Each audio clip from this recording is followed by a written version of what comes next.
Hello my friends, welcome है आपका education right way channel में। लास्ट टाइम मैंने आपको राजनीति विज्ञान यूनिट फर्स्ट के अंदर राजनीति सिद्धांत के अंदर स्वतंत्रता पढ़ाया था। स्वतंत्रता का भाग 2, जिसके अंदर मैंने आपको मार्क्सवादी विचार धारा पढ़ाई थी और स्वतंत्रता के प्रकार बताए थे।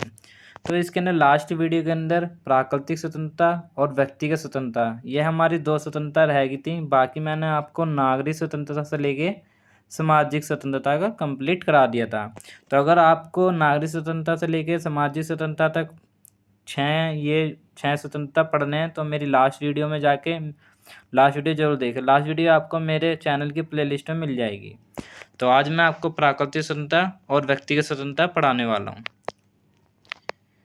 तो पहले हम पढ़ेंगे प्राकृतिक स्वतंत्रता। तो प्राकृतिक स्वतंत्रता क्या होती है?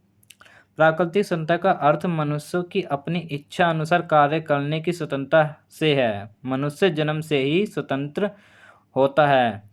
तो प्राकृतिक स्वतंत्रता का मतलब है कि मनुष्य, चाहे वह कोई भी मनुष्य हो, गरीब हो या अमीर हो, उससे फर्क नहीं पड़ता, पर मनुष्य को प्राकृतिक स्वतंत्रता के अंदर यह इच्छा होती है कि वह अपने इच्छा के अनुसार कोई भी कार्य कर सकता है। यह उस कार्य या यह अधिकार उसे जन्मसिद्ध अधिकार, जन्म यानी कि जन्म से ही प्राप्त होता है, जैसे वह जन्म ले लेता है।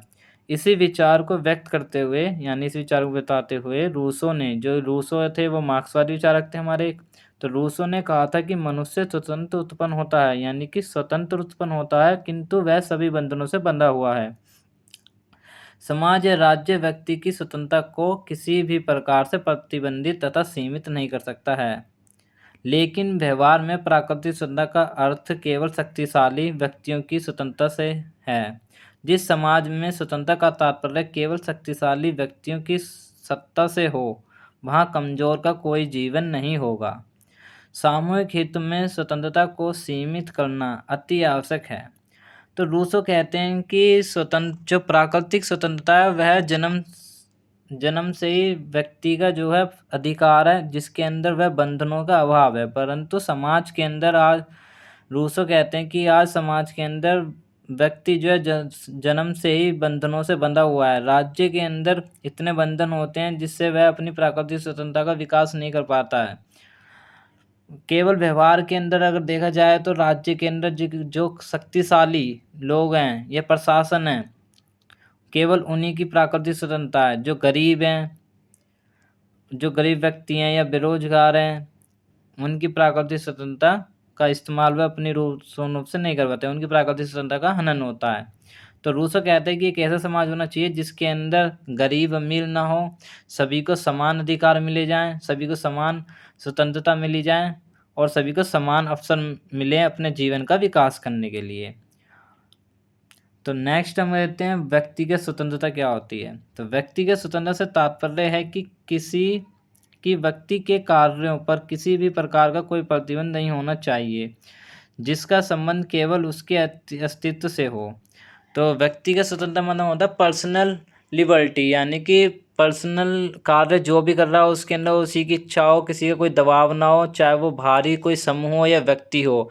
जैसे कि शादी करने की स्वतंत्रता हो गई या आप अपना धर्म चुनने की स्वतंत्रता हो गई। तो ये व्यक्ति की जो है प्राकृतिक व्यक्तिगत स्वतंत्रता होती है, और ये हमारे भारत के संविधान पाठ भाग 3 के अंदर मौलिक अधिकारों में भी दे रखा है। आर्टिकल 21 के अंदर हमें लाइफ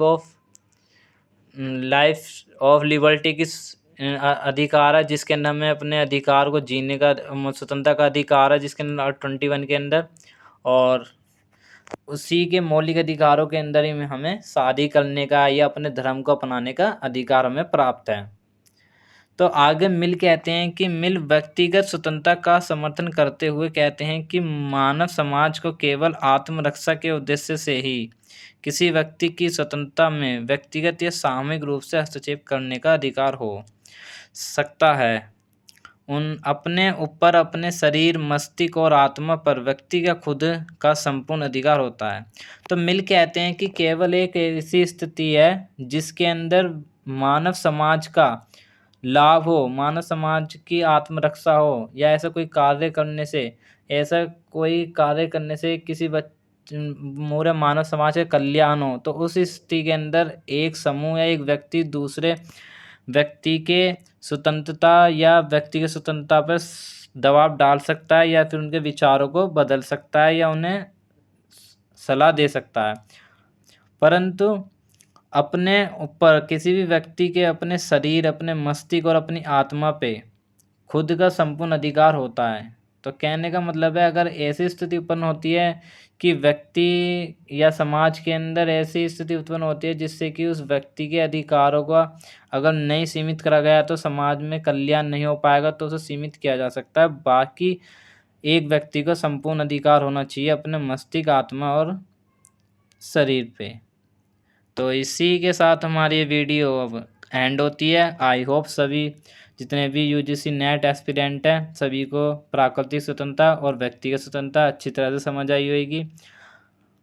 और आगे मेरे साथ बने रहिए। मेरे चैनल को सब्सक्राइब करिए, लाइक करें, और अगर आपको कोई भी डाउट होता है तो आप प्लीज़ कमेंट करके मुझे ज़रूर बताइए। मिलते हैं नेक्स्ट वीडियो के अंदर।